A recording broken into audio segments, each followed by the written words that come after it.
चीन का अमेरिका और इसराइल से जंग रोकने का मुतालबा। तर्जुमान चीनी वजारत खारजा का कहना है चीन और पाकिस्तान अहम बैनुल-अक़वामी और इलाकाई मसाइल पर यकसा मौक़िफ़ रखते हैं। कशीदगी कम करने और अमन की बहाली के लिए कोशिशें जारी रखेंगे। इसराइल और अमेरिका फौरी तौर पर हमले रोक दें। चीन जौहरी तंसीबात पर हमलों की सख्ती से मुखालफत करता है। आबनाए हुर्मुज़ में बहरी जहाज़ों को निकलने में मदद करने पर मुताल्लिका फ़रीक़ों का शुक्रिया अदा करते हैं। 3 चीनी जहाज़ हाल ही में आबनाए हुर्मुज़ से गुजरे हैं। नायब वज़ीर आज़म इसहाक़ डार चीनी वज़ीर ख़ारजा की दावत पर बीजिंग पहुँच गए। सिफारती रवाबित मजबूत बनाने, 2 तरफ़ा ताल्लुक़ात और आलमी उमूर पर तबादला ख्याल किया जाएगा।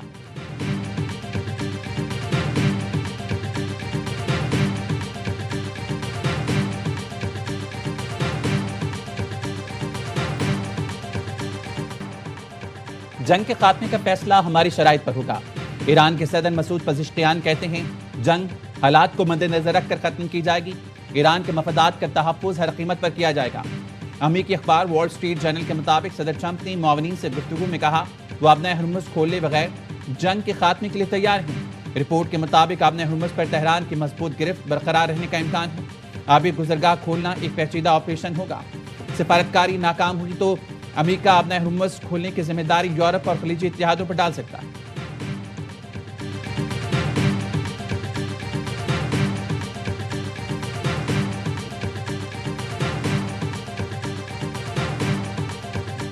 Paying for the cost of this war? Will those Arab countries step up to do just that?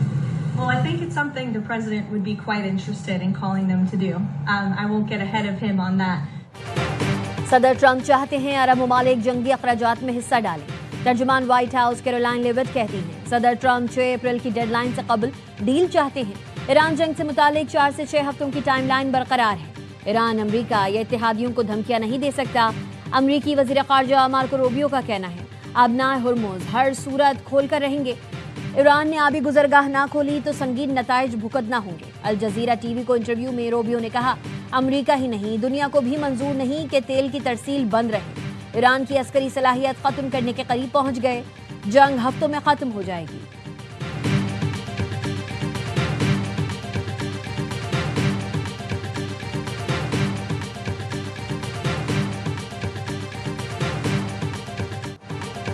America और इसराइल का ईरान पर शदीद हमला। महलात शहर में आबादी को निशाना बनाया गया। 11 अफराद शहीद हो गए। तेहरान और अस्फहान समेत दीगर शहरों को भी निशाना बनाया गया। बमबारी से कई मकामात पर आग लग गई।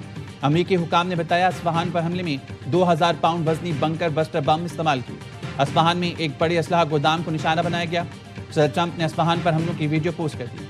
ट्रुथ सोशल पर लिखा ईरान से बातचीत में काफ़ी पेशरफ हो चुकी है, लेकिन अगर किसी वजह से जल्द मुआहदा ना हो सका और आबनाए हुर्मुज़ को फौरी तौर पर ना खोला गया तो हम ईरान में सब कुछ तबाह कर देंगे। अमेरिकी सेंट्रल कमांड का कहना है ईरान की ताकत को सरहदों से बाहर फैलाने की सलाहियत खत्म की जा रही है।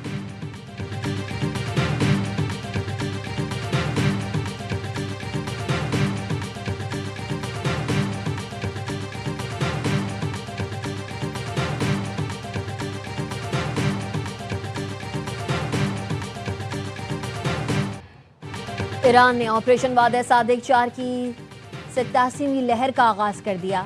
तल अबीब और हैफा समेत दीगर शहरों में अमरीकी अड्डों और इसराइल पर बैलिस्टिक मिसाइलों और खुदकुश ड्रोन से हमले। इसराइल के शहरों फतह तकू और बनी बराक पर क्लस्टर मिसाइल से हमला किया गया। पासदारान इनकलाब का कहना है हमले में कमांड एंड कंट्रोल सेंटर तबाह कर दिया गया। मकबूजा बैतुल मक़दस में भी इसराइली फौज के ठिकानों को निशाना बनाया गया।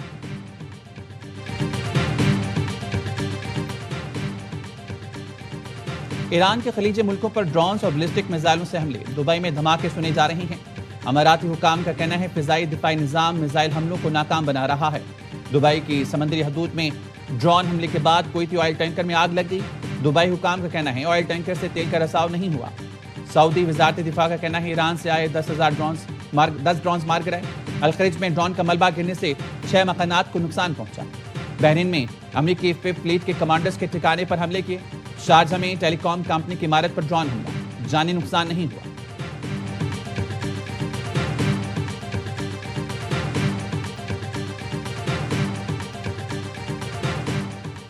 खित्ते से अमरीकी अफवाज को निकालने का ये बेहतरीन वक्त है। ईरानी वज़ीर ख़ारजा अब्बास इराक़ची कहते हैं ईरान सऊदी मुमलिकत का एहतराम और इसे बरादर मुल्क तस्वुर करता है। हमारी कार्रवाइयाँ जाहिर दुश्मन क़ुव्वतों के खिलाफ हैं। दुश्मन अरब और ईरानियों की इज्जत करते हैं, ना ही तहफ्फुज़ फराहम कर सकते हैं। जरा देखें हमने इनकी फजाई कमांड का क्या हाल किया। अब्बास इराक़ची ने सऊदी अरब में तबाहशुदा अमरीकी तैयारी की तस्वीर भी शेयर कर दी। पासदारान इनकलाब की अल-कुद्स फोर्स के कमांडर ब्रिगेडियर जनरल इस्माइल कानी कहते हैं इसराइल नए रीजनल ऑर्डर के लिए तैयार हो जाए। नेतन्याहू ख्वाब देख रहा था कि खित्ते में सिक्योरिटी बेल्ट को वुसअत देगा।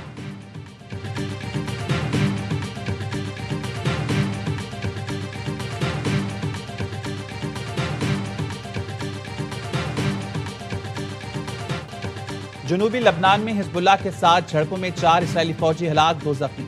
अल जज़ीरा का कहना है इसराइली फौज ने अपने एहलकारों की हलाकत की तस्दीक कर दी। आखिरी रसूमात की वीडियो रॉयटर्स ने शेयर की। जनूबी लबनान में अक़वाम मुत्तहिदा अमन मिशन के 3 एहलकार भी मारे गए।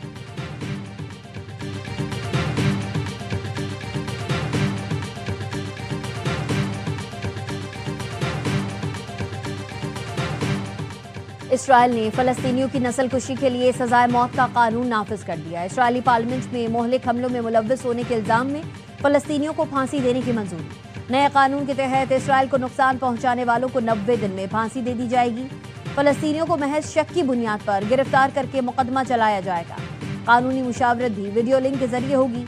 यूरोपीय ममालिक और इंसानी हुकूक की तंजीमों की कानून पर शदीद तनकीद।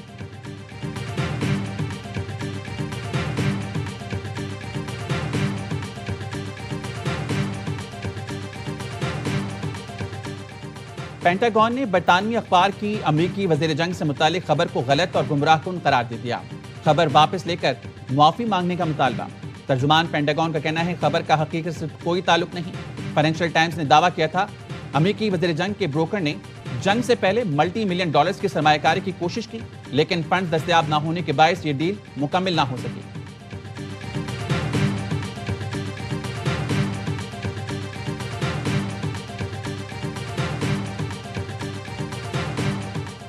बानी पीटीआई और बुशरा बीबी के 190 मिलियन पाउंड केस में पहले सजा के खिलाफ मरकजी अपील सुनी जाए या सजा मुअत्तल करके जमानत पर रिहाई का फैसला किया जाए। इस्लामाबाद हाई कोर्ट ने वकला को बानी पीटीआई और अहलिया से हिदायत लेने की मोहलत दे दी। दौरान समाअत चीफ जस्टिस सरफराज डोगर ने करार दिया अगर मरकजी अपील मुकर्रर होगी तो सजा मुअत्तली की दरख्वास्त नहीं सुनी जाएगी। समाअत 6 अप्रैल तक मुलतवी।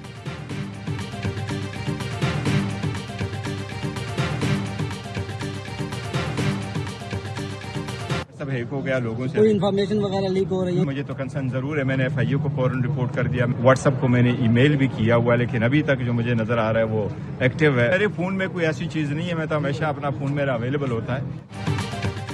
चेयरमैन पीटीआई बैरिस्टर गौहर का व्हाट्सएप हैक कर लिया गया।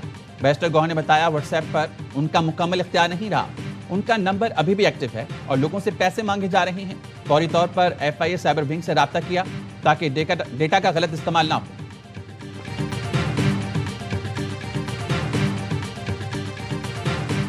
सुप्रीम कोर्ट में बानी पीटीआई के खिलाफ हत्तक इज्जत केस की समाअत। जस्टिस मियां गुल हसन ने कहा हत्तक इज्जत का केस 2 फरीकैन के दरमियान होता है। कानून के मुताबिक हत्तक केस का फैसला 6 माह में होना चाहिए। शहबाज शरीफ के वकील ने कहा इस केस में बानी पीटीआई का जवाब 4 साल बाद आया है। बानी पीटीआई के वकील ने कहा एक तरफा बात ना करें, मैं अदालत को हकाइक बताऊंगा। हत्तक इज्जत के दूसरे नजरसानी केस का फैसला होने तक समाअत मुलतवी।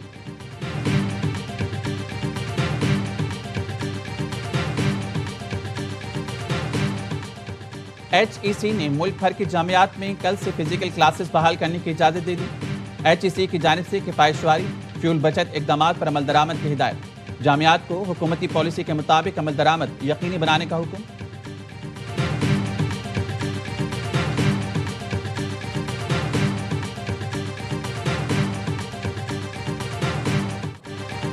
अफगान तालिबान रजीम की अस्करियत पसंदी और इंडिया इसराइल गठजोड़ खित्ते के इस्तेहकाम के लिए बड़ा खतरा बन गया। बांग्लादेशी जरीदे दी मुस्लिम टाइम्स ने लिखा फितना खवारिज की पुश्त पनाही और अफगान सरजमीन के इस्तेमाल की वजह से पाकिस्तान को तालिबान के खिलाफ कार्रवाई पर मजबूर किया गया।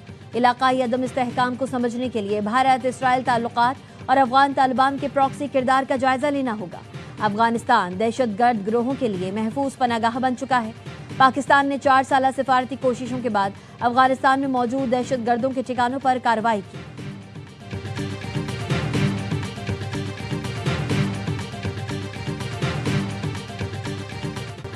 गैर कानूनी गैर मुल्कियों के इनकला में कानून नाफिज करने वाले इदारों को मुआवनत फराम करें। गुज़िश्ता 2 साल में नादरा की खिदमात में नुमाया बेहतरी आई है। वज़ीर दाखिला मोहसिन नकवी की नादरा हेडक्वार्टर्स में इजलास में गुफ्तगू। गैर कानूनी पाकिस्तानी शहरियत हासिल करने वालों की शनाख्त यकीनी बनाकर नेशनल डेटाबेस से निकालने और अवामी सहूलत के लिए मजीद जदीद खिदमात मुतारिफ कराने की हिदायत। कहा, बड़े शहरों में नादरा दफातर किराए के बजाय अपनी जगह खरीद कर बनाए जाएं।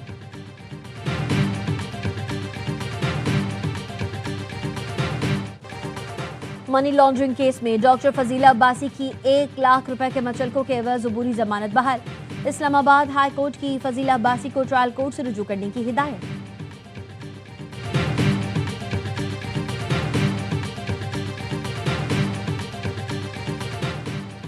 कच्चे के इलाकों में सूरत हाल नॉर्मल है, हर कोई जा सकता है। कोशिश है 1.5 साल में कच्चे का सर्वे मुकम्मल कर लें, जिसके बाद सिक्योरिटी मसाइल हल करने में आसानी होगी।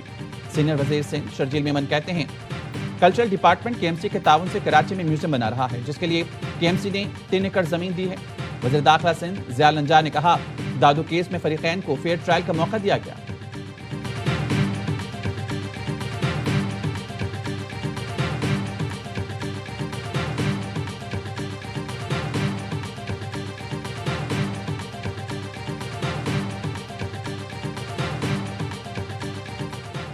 सानेह गुल प्लाजा की तहकीकात करने वाले जुडिशल कमीशन ने DGSBCA को नोटिस जारी कर दिया।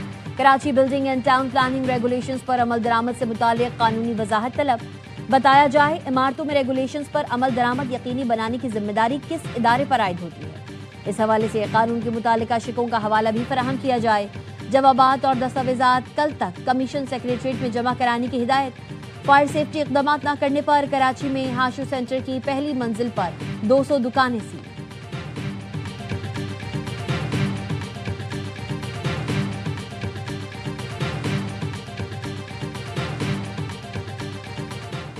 इस्लामाबाद पुलिस ने बिजनेसमैन आमिर अवान कत्ल केस में मुलविस 5 मुलजमान को गिरफ्तार कर लिया।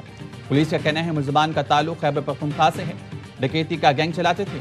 मुलजमान को 4 सद्दा और मर्दान से गिरफ्तार किया गया।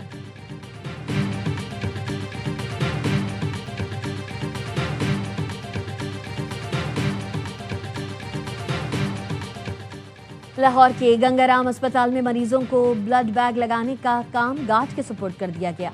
ब्लड बैंक में तिब्बी अमला गायब, सिक्योरिटी गार्ड ही तिब्बी सहूलतें फराहम करता रहा।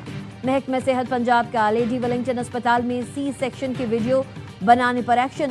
5 पोस्ट ग्रेजुएट डॉक्टर्स के खिलाफ ज़ाब्ते की कार्रवाई के लिए PDMC को खत इरसाल। जिम्मेदार सीनियर इंतजामी अफसरान को शो कॉज नोटिस जारी। बाकी में मुलव्वस डॉक्टर सीनियर हुकाम को 7 दिन में ज़ाती तौर पर पेश होने या तहरीरी जवाब जमा कराने की हिदायत।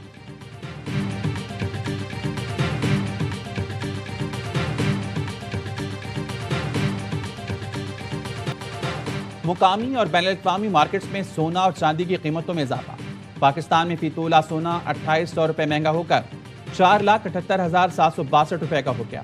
बैनुल-अक़वामी मार्केट में फी औंस सोना $28 महंगा होकर $4,560 का हो गया। पाकिस्तान में फी तोला चांदी 260 रुपये इजाफे से 7,784 रुपये की हो गई।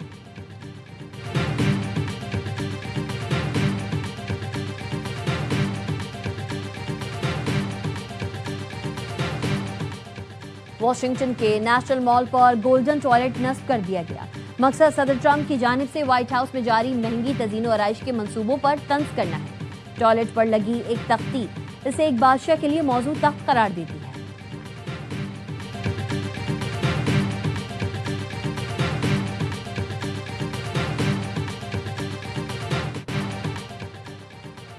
खैबर पख्तूनख्वा और पंजाब में कल से हफ्ते तक बारिशों का इम्कान। लाहौर, सियालकोट, गुजरात, सरगोदा, फैसलाबाद, जंग, भक्कर, लिया, डेरा गाजी खान में बारिश की तवक्को। कोयटा, बुलान, ज़ियारत चमन, किला सैफुल्ला, किला अब्दुल्ला, मस्तून में आज रात से 4 अप्रैल तक बारिश का इम्कान। 1 अप्रैल से जनूबी बलूचिस्तान समेत सिंध भर में गरज चमक के साथ बारिश मुतवक्के।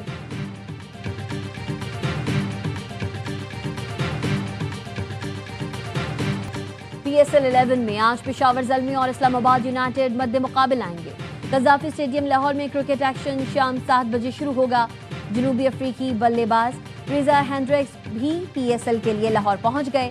कराची किंग्स को ज्वाइन कर लिया। फैंस के लिए पैगाम में कहा, ताखीर से आने की माजरत, लेकिन मैं अब पहुंच चुका हूं, आपसे जल्द मुलाकात होगी। कराची के तमाम गैर मुल्की खिलाड़ी अगले मैच में सिलेक्शन के लिए दस्तयाब होंगे।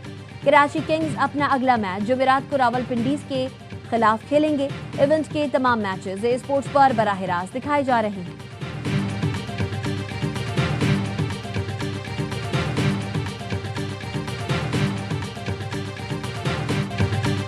कराची किंग्स के स्टार बॉलर एडम जंपा 34 बरस के हो गए। जंपा ने कराची किंग्स के खिलाड़ियों और स्पोर्ट्स स्टाफ के साथ होटल में बर्थडे का केक काटा। जंपा पहली बार पीएसएल का हिस्सा बने हैं।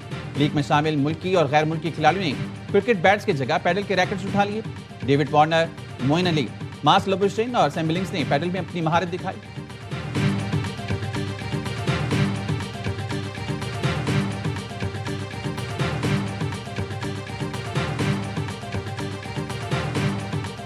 क्रिकेट और कॉमेडी का तड़का एक साथ। हर लम्हा पुरजोश Pakistan super league special. Basit Ali और कामरान अकमल के जानदार तबसरे। शाहिद हाशमी और नजीबुल हसनैन की माहिराना राय। वसीम बादामी के मासूमाना सवालात। आज होंगे अदाकार अहमद रंधावा मेहमान। आदि और मुस्तफा चौधरी मुस्कुराहट से बिखेरेंगे।